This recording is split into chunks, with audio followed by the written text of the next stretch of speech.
I'm Margie, and I am hosting today's bonus call, which is with our Freedom Group member, one of your fellow members, Amy Lawrence. And here's what I want to tell you about Amy. She is passionate about good food, which I think we can all relate to, and losing and maintaining weight while eating really good food. She grew up as what we affectionately call a military brat who has lived all over the United States and Germany. And she is a very proud example for women who have had many successful careers in life. She has been a special ed teacher, a restaurant owner. She has authored 14 cookbooks. She's been a publisher and now is a food blogger. And with that, she has combined her talents and her love of cooking to produce, ta-da, delicious, healthy recipes. And she does that for her company and food blog titled Gourmet Done Skinny. So Amy, let me turn it over to you and let you tell us a little bit about yourself and how you got here. And then we'll move into meal and food Sounds prep. good. Well, thank you, Margie. I'm so grateful to you and Cookie for letting me be on this bonus call. It's an honor. So I love food. I'm passionate about it and I love to teach. And so hopefully you'll take a few little tips today home with you that you can, do in your kitchen. So about my little weight struggle, I didn't really struggle with weight until after I had kids. And I wasn't too much overweight really until 2015. And I had an accident and I tore my vertebral artery and it caused a stroke. It was of all things from a Pilates accident. So, be careful when you're doing exercise. But anyway, it took me a few months to get back on my feet. And when I did get back on my feet, I was just grateful to be alive. And so I just ate and I just didn't care. And I just ate and I gained, almost 50 pounds. And so finally, one day I decided I needed to get control of my life and control of my eating. And so I joined Weight Watchers and I lost about 40 pounds with Weight Watchers. And it was a good way to get started. But I was very disappointed in their recipes. They were just bland and I loved to cook. And it was just like, it was all diet food. And then, you'd have your splurge day where you'd save all your points. And I don't know, I just got tired of it after I got tired of the whole weight loss game of things. And it just, I don't know, it took the fun out of eating for me and it took the fun out of cooking as well. And so I decided I was going to make my own healthy recipes, and Weight Watchers has a recipe builder. So you can put your recipes in there and it'll tell you how many Weight Watcher points. So that's how my blog Gourmet Done Skinny was born. It was really focused on good recipes that were healthy, but really tasted good. And then it had Weight Watcher points. But since then, I joined, while I was doing Weight Watchers, I had always been listening to the Weight Loss Made Real podcast with Cookie. And I swear, I think in some ways, I wish I would have joined the Freedom Group earlier. But in some ways, I think I needed kind of the control of like what a portion size was. I didn't know any of that really. But anyway, I was listening to Cookie for, a couple of years. And finally, it was last year, I finally decided I am done with this whole weight loss game. I don't want to be on a diet anymore. And so I joined the Freedom Group. And I think it was last September, actually, is when I joined. And I love this program. It is so much like me. I mean, it just feels so right. It's so natural. And so I'm so happy to be part of the group for sure. And you guys have shown me so much support this year. Oh my gosh, just unbelievable. So I appreciate all of you. And I've kept the weight off and I've even lost some more. So I love the Freedom Group. Congratulations. Yes, I know. This is a game changer, a life changer, as all of us can attest to, for sure. And the community is such a refreshing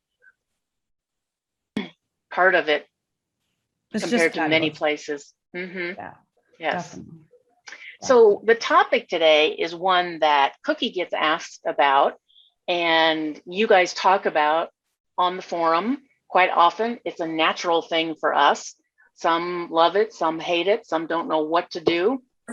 And so that is what we asked Amy specifically to talk about today. And that is, what is meal prep, food prep, and meal planning? She's going to define those for us as she sees them, and then really go into her method of doing this so that it takes the stress out of it. All right. So yeah, it's the differences that I see them. I don't have like a quote, the definition, but for me, food prep is getting the food ready for cooking. And when I had my restaurant, it was a tea room, and we would do things like toasting the nuts and, just all these little parts. You get all the little parts ready in order to make whatever you needed to make. Whereas meal prep is putting that meal together. So say you're making a healthy lasagna casserole or healthy lasagna, you would like have all the chopped vegetables ready to go. And then to put it together, that's when you actually put it together. That is the meal prep. The meal planning is when you put the whole meal together. So you have the healthy lasagna with the salad and then a nice, veggie. That's the whole meal planning part of the thing. And so that kind of gives you a little idea of what the differences are. Yes, that is really helpful, I have to say, because for many years, my husband and I went once a month to dream dinners. Oh, uh-huh. And now that you're saying this, I totally get why I loved that so much, because what they do is the food prep. Yes, which is a big deal. Yeah. My mother and my mother-in-law both think chopping is meditative. They would chop all day. They'll do all the food prep. They hate the rest of it. Dream Dinners did the food prep for me. My husband and I would come in, and you're right, we had to do some planning because we had to choose the meals we were going to create. And that's the planning part. And then what goes with that entree that you're making, right? And making a plan for the meals. Very helpful. Thank you for that, Amy. You're welcome. You're welcome. So you are going to focus today on the benefits of food prep in particular, yes. Right? Yes. So tell us some of those benefits. Okay. So the biggest thing is the ease of it. You can put together, if you have all the little parts ready, you can put together the meal in a hurry. And it doesn't need to be, it saves time, it saves money. And I equate having food prep, it's kind of like not letting yourself get to below a -2. When you get hangry, you just make poor decisions. And if you don't have food prepped, the same thing. So if you've got a fridge full of great food that's ready to go, or you've got a freezer full of stuff ready to go, when you're hungry, you come in, you can just grab whatever you want, whatever looks good. And I'll talk more about my little method, but you can grab whatever you want, and then you've made a good, healthy choice. And a good example of this, I'm my own example, because I had to drive to Dallas last week for a conference, and I was not planning on driving. I was planning on flying, but I have a double ear infection. And so I had to drive, and I left in a hurry. So the house is a mess, which is not how I like to do things, because I had to do an extra few days of driving. And I got home Tuesday night, and I get in, and the house is a mess. It's just exactly how I left it, even more. And I am tired of eating out. I've eaten out all week, and I'm just done. And, nobody, I needed some food. And so I went to the freezer, and I had my grilled chicken in there, and I pulled some of those out, and I just had that. It would have been nice to have had a salad, but I didn't have any fresh veggies or anything, but at least I had that. And I had lots of choices. I could have had turkey burgers. I could have had hamburgers. I could have had lasagna. I could have had all this, but the healthy grilled chicken just sounded the best. And then the same thing happened yesterday morning when I get up. Normally, I like to make like a veggie scramble, and I make just whatever vegetables I have. And I do put in a piece of bacon, and I chop it all up, and I cook it all up. And then I have my homemade bread that I like to have with it. But, there's no fresh veggies. There's no homemade bread. I had nothing, and I had an early appointment yesterday. So I go to the freezer, and what do I have? And I pulled a few things out to show you. Oh, I guess I didn't pull those out. Anyway, I have my little Chipotle egg cups. And so I pulled those out, and I put them in the microwave for 20 seconds. And I had two because I didn't have any bread or anything to go with it. And it worked out great. And, and to tell you the truth, and I'll tell you a little bit more about vacuum sealing everything.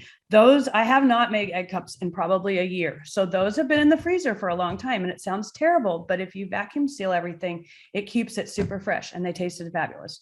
And so I was just, I'm a good example of how this saved my life the last 2 days. So that's kind of how I like to do things. Now, I also will admit there are nights where, like actually last night I went to the freezer, and I'm like, no, none of this sounds good. I'm going to order pizza. because that's just, but I'm picky about my pizza. Like my family likes Domino's and I really don't like Domino's. I like Pizza Hut and nobody else likes Pizza Hut. So I ordered my Pizza Hut pizza and I ate 1.5 slices because that's what I wanted. And then what I do is I put it in the fridge for now. But what I like to do is I'll put it one piece in a little vacuum sealer bag.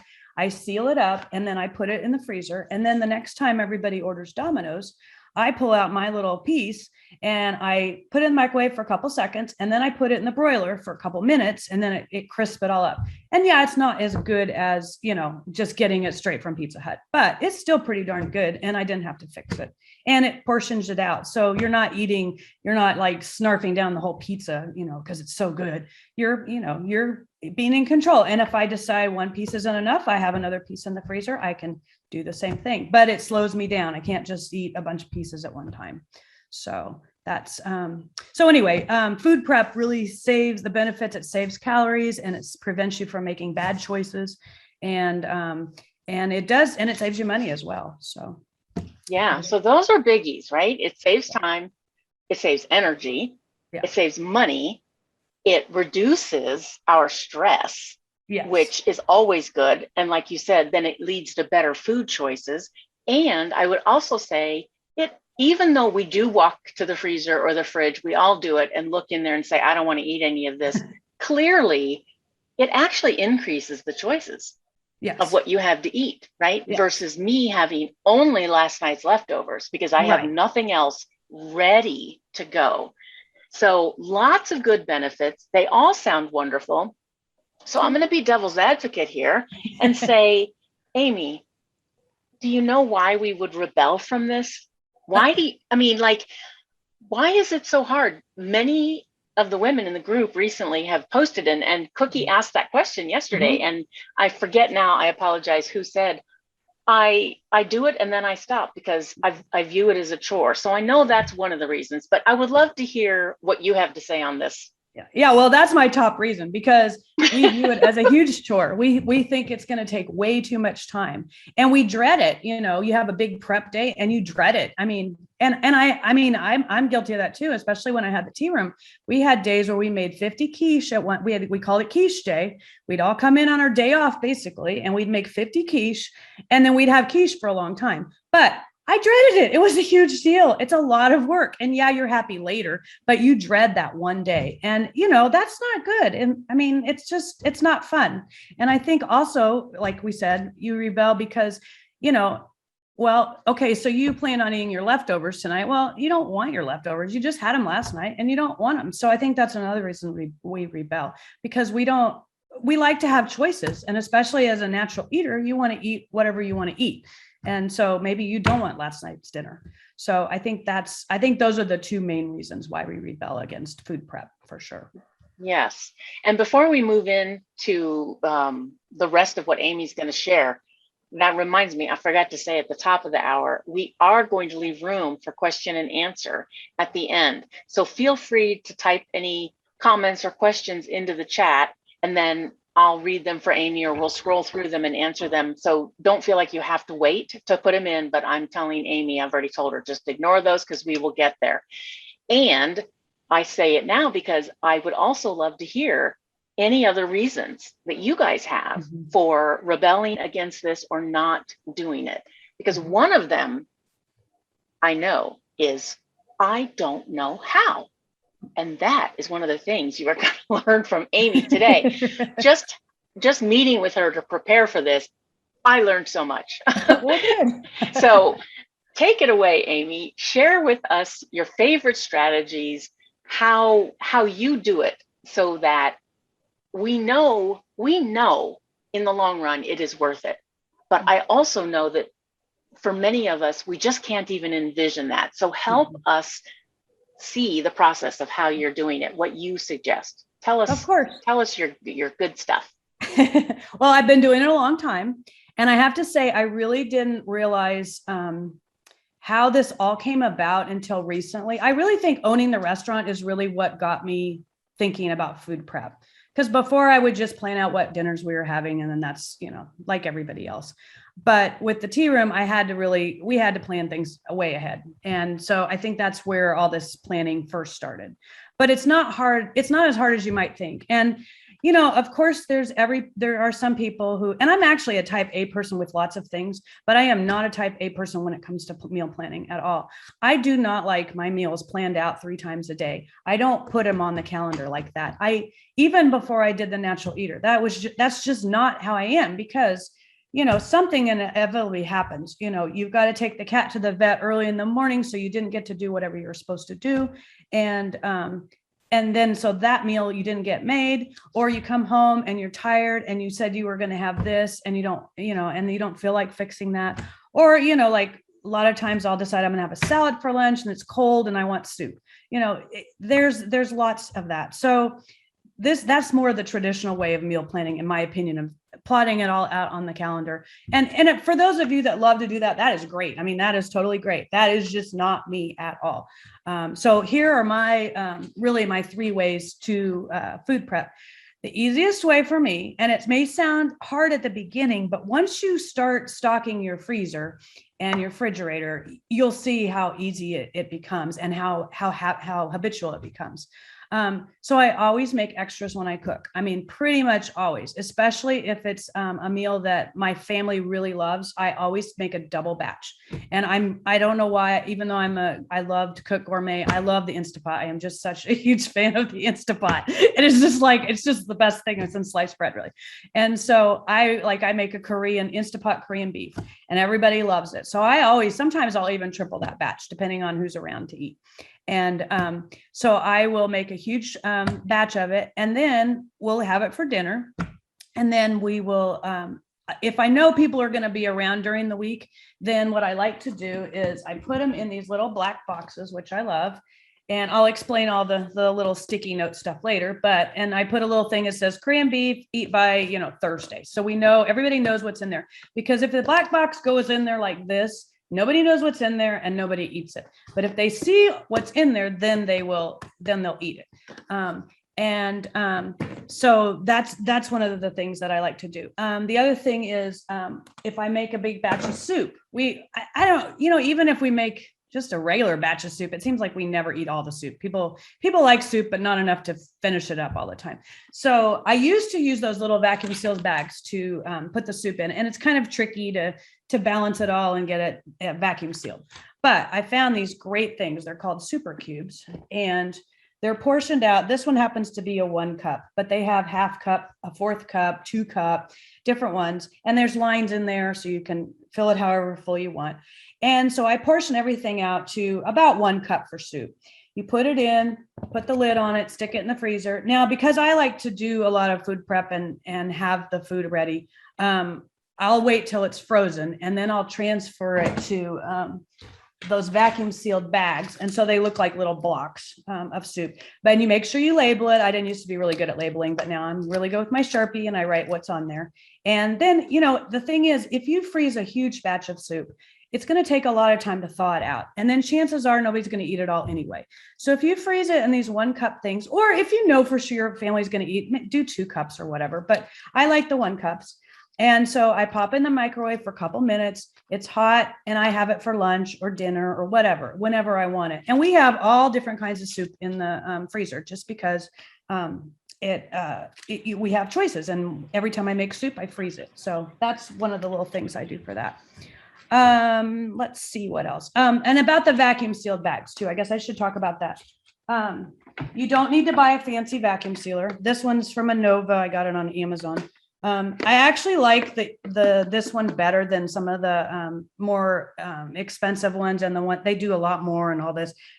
I don't know. I've gone through a million food savers over my life, and this one is just simple. So that's why I like that. And then you want to buy good bags. Now, if you go to Costco and you buy their food saver, that's fine. And you get a roll of bags. And you have to make a bag, basically. And it's kind of a pain in the neck. So what I do is I buy these on Amazon. They're vacuum sealed bags. I like the pint and the quart size. The pint size works great for chicken, which we'll talk about that in a little bit. My little meatloaves I put in there. And another little trick, I think I was going to tell you about this later, but I'm going to tell you now. So, if you go to Costco and say, your family wants some bread and you buy, what the focaccia bread, and you don't want it to spoil, but people aren't eating it as fast as they should.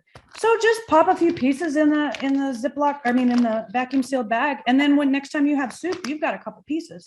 And so nothing goes to waste and it's all fresh. That's what I love about all this. You can freeze pretty much everything. Cheese doesn't go as well, but even still, you can do quite a bit of stuff. Let's see, what else did I want to tell you about that? Oh, and so I never make one batch of anything. It's just as easy to make 2 batches at a time. Just double the recipe. Most of the time, most recipes work well that way, because otherwise you've got double the dishes, you've got double the reading the recipe, you've got double getting out all the stuff to make it. And if you just do it once, it's so much easier. So always double your recipes. And then eventually you'll get a big stock. You'll have your freezer stocked really full like mine. And even things like even lasagna, how I handle that is I'll make my lasagna in like a 9x13 pan, and I'll make 2 of them. And so we'll eat it. And then if we want leftovers, we eat that. But what I do is I let it cool, and then I cut it into slices that I think are appropriate size. And then I put them on, well, I got other stuff on here right now, but I put them on a cookie sheet with a piece of parchment paper, and I flash freeze them, and I don't cover them. I just stick them in the freezer, just like that. No cover, no nothing. That's called flash freezing. And until they're, like maybe the next day, I'm guilty of like, sometimes I've waited 2 weeks, but, try to do it like as soon as it's frozen, and then transfer them to, the little bags in 1 piece or 2 piece, however many you think you might eat at a time, increments. And then when you want, food, you've got it ready to go. Let's see. I wanted to tell you about something else, but I don't want to get ahead of myself. So I want to make sure I didn't do that. Well, maybe I'll just tell you now. So, oh, no, it's on the next section. All right. So another great way to. Okay, I have to interrupt because this is what I do.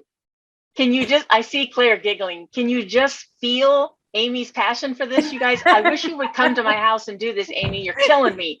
You're making me want to get up right now and do food prep. Anyone else like thinking, oh my gosh, why am I not doing this? I love it. Sorry. I'm passionate about it. And when people come to my house, they're just like, my aunt, especially, she doesn't like to cook. And she's like, oh my God, I didn't know you could do it that way. And so I don't know. I know. Look, I just had a light bulb moment. Not only freeze the soup, freeze the bread. So you have cool bread to eat with your soup. Hello. Why have I never thought of that? Because we always throw it away, it goes stale and then we throw it away. And so Brenda says, yes, this is exciting. Thank you, Brenda, for sharing in our excitement. Georgia says, I'm loving this too. Okay, good. Go ahead, Amy.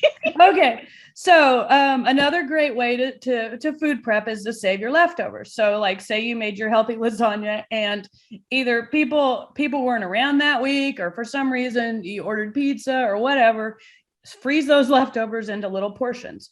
And so I have a rule at my house, and I'll explain why. When I make something, I always put like this one says Caribbean pork, eat by Thursday. I give myself 5 days. And if we don't eat it by if we don't eat it by like day 3 or 4, and I can tell we're probably not going to eat it, then I'll go ahead and freeze it. But definitely by day 5, because I don't want it to go bad.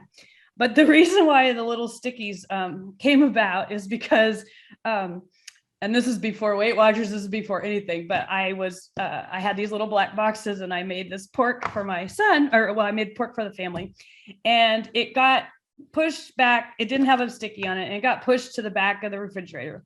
And then I guess a couple weeks later, we liked that pork, so I made it again. I stuck it in the refrigerator, and my son called me from somewhere, and he's like, can I eat the pork? I'm like, yeah, sure, eat the pork. Well, he doesn't grab the one that's close. He grabs the one from behind that was 3 weeks old, and he ended up getting sick. And it wasn't horrible or anything, but he just had a bad stomach ache. So we have this joke in our family that it's called poison pork, and I tried to poison him.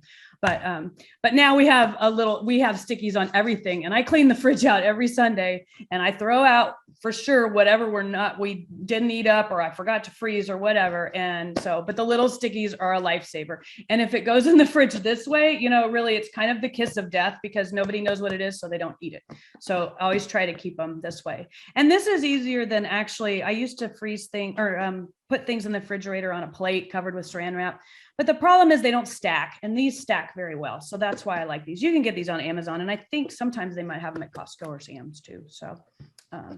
So that's my little deal about the leftovers. Let's see. Oh, and then so this summer I had company, and for those of you who know my crazy life, I had my parents, and I had my aunt and uncle, and I had my in-laws, and then my kids, and so we had everybody there, and because I love to cook, they just think I want to cook breakfast, lunch, and dinner all the time. And nobody wants to cook because Amy cooks, and they love Amy's food.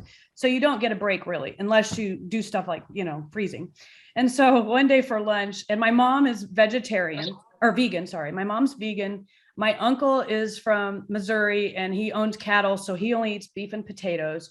And then we've got some people that don't like spicy, and the list goes on and on. Some people can't eat, heavy foods. And finally, one day for lunch, I'm just like, okay, everybody go to the freezer and you pick out what you want to eat. So my uncle got meatloaf. My mom got my Chipotle bean burgers. My dad got my favorite. He likes my chicken noodle soup. He had that, and somebody had hamburgers.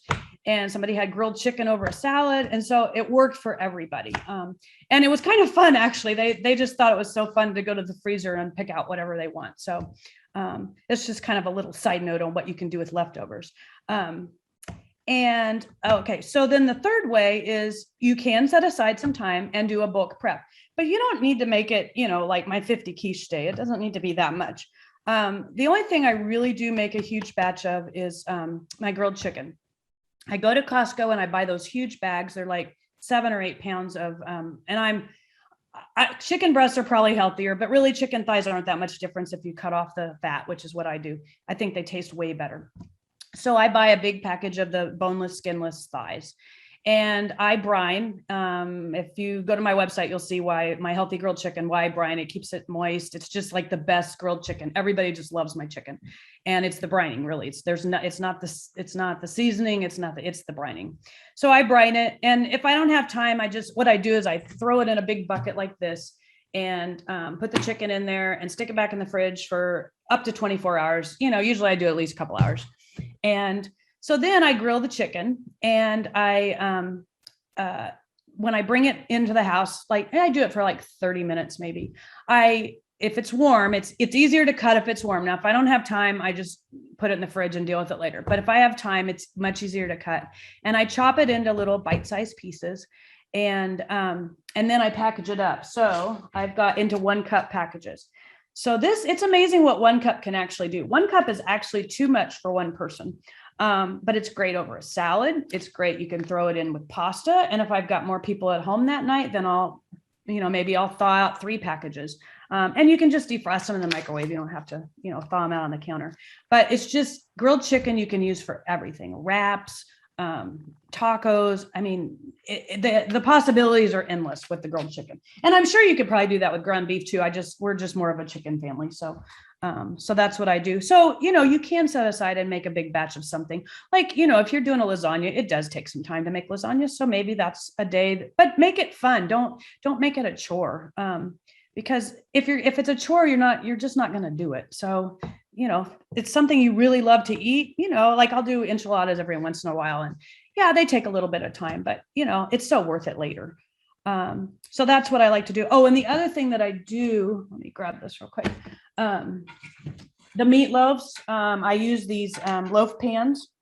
Looks like these are a little bit dusty, but haven't made meatloaf in a while. I went to look for my meatloaf and I don't really have any. So I need to make meatloaf, but I make them in these little pans, and everybody loves having their own little portion. And my one son who's a bodybuilder and eats a lot, he'll eat 4, but most of us just eat 1. And then these are the silicone muffin tins, and these are great for my Chipotle egg cups. So I usually make a batch of these and put them in the freezer. And then when I'm needing, like the other day, I needed a quick breakfast. I had it. It was great. That was such a lifesaver the other day. But portioning really is the key. And you don't have to do 1 cup. You can do, if your family's definitely going to eat it, then you can do a little bit bigger. But the thing is, it takes a longer time to thaw out. So I'd say portion them up the way you think it's going to work out. And that way you don't waste time having to thaw them out. And, that's the key for me. So, here's what I make every week, because a lot of people ask me that. So every week I take a 9x13 pan and I throw in lots of veggies. So like mushrooms, zucchini, bell peppers, onions, sometimes sweet potatoes, squash, whatever I've got. And I drizzle a little oil over them. I use a nonstick. Actually, it's a 9x13 nonstick pan. And I drizzle a little oil on them. I love, I think Margie's going to give you a little sheet, but I love my Chipotle seasoning recipe. Probably the recipe you have is the regular size, but I do it times 10. And this is an old Costco container. And we use this on everything. That grilled chicken I was talking about. It's just, you don't have to go grab all these different spices because it's all together. Once you make it once, it's done. So I like to do that and put that on my veggies. And then when the veggies are done, I put them in the little black boxes, and there'll be maybe, it just depends, but 3 or 4 for the week. And I eat them for side dishes. I eat them for snacks. Sometimes if I make a pizza, everybody likes to put pepperoni and all this cheese and all theirs. I use my grilled chicken and the veggies for that. You put them in wraps. But that's the one thing I know, like when you actually make a meal, it's a lot sometimes to get a meal together. And then it's like you've done your best and you've gotten the main part, but then it's like, oh, I don't feel like chopping up vegetables now. Let's just have this. We're not going to have any sides. And really you should have more sides and less of the main part, but that's just not how we always do it. So having the vegetables is key for me. Some of the other things I like to make are homemade salad dressings. I don't have a problem with people eating processed food. I just know for me personally, I feel better if I don't eat processed food. So I do tend to make a lot of my own stuff.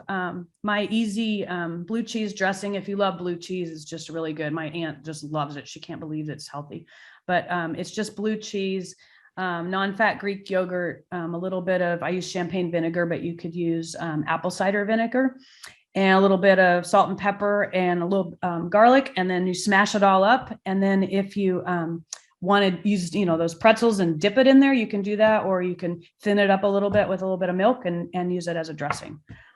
So those are things that are in my fridge as well. Amy's blue cheese dressing recipe is in the handout. Just so you know, gals. And it's great with those, those real thin pretzels at Costco. I forgot what they're called, but it's really great with those. So another thing I make, and not everybody needs to do it, but I have this easy bucket bread recipe. It uses stone ground flour, but actually the recipe on my website, you can use regular whole wheat flour as well. But you make it up in this. It really doesn't take any time at all.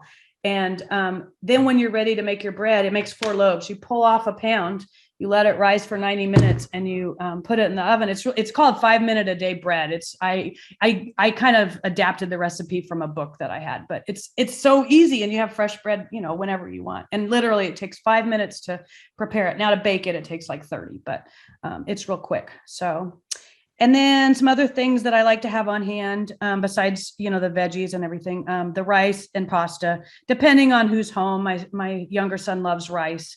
My husband, when he's home, he likes keto, so he doesn't do that. But so we have lettuce wraps and things like that. And then most days what I eat, I have my skillet scramble for breakfast.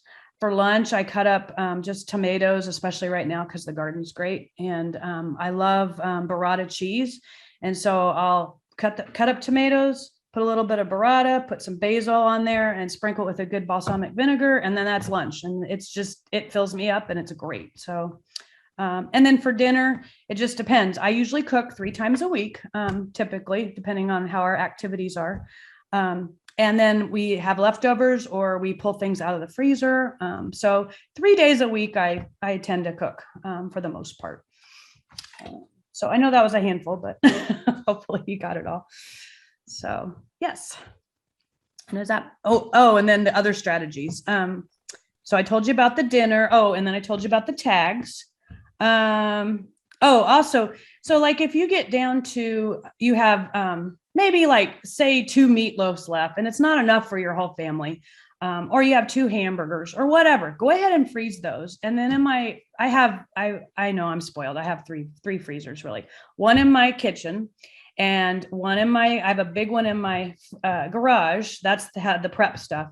And then I have a small meat freezer that I just keep the meat in there.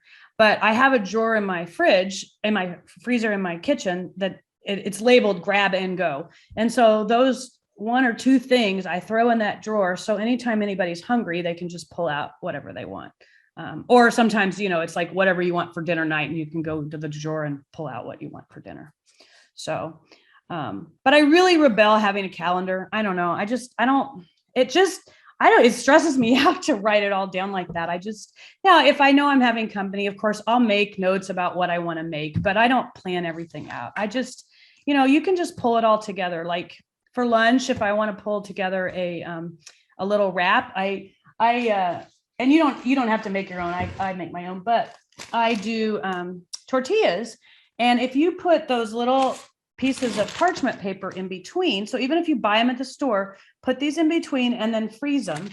Then when you want a quick wrap, you just pull out one and add your grilled chicken. Add some lettuce, add some tomatoes, wrap it up, maybe a little cheese, wrap it up, put it in the broiler for a couple minutes and it's all crispy and yummy. And really lunch took you less than 10 minutes to make. So it doesn't have to be, it doesn't have to be hard, really. It's like the natural eating thing. We've got all these Weight Watchers and all, what am I going to plan for eat and all this? And then you learn about natural eating and it's like, suddenly it's really simple. And that's how this can be. It's really simple.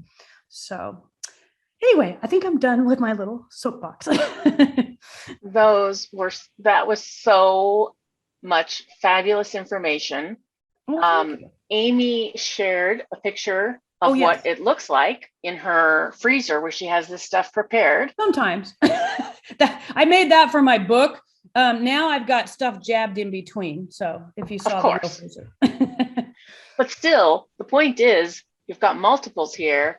And things are labeled, which means anybody can pull them out. And I had to laugh. I love my Instant Pot too. And I can never make a small batch of chili. Yeah. But you're right. Like we love, love, love it. And 4 days later, you're like, oh my God, I still have to eat chili. But then next week, my husband will go, is there any of that chili left to take for lunch? No, because I had to throw it out. Oh my gosh. Or I freeze half of it. And then, like you said, it's this big block. Hello. And I have a vacuum sealer. So I have no excuse. Well, buy those bags because if you have to make your own bag, it's a pain in the neck. So I buy the bags. Hell yeah, okay. Woman. I'm so yeah. Okay. Then there's also, hang on. Where is the picture of your refrigerator?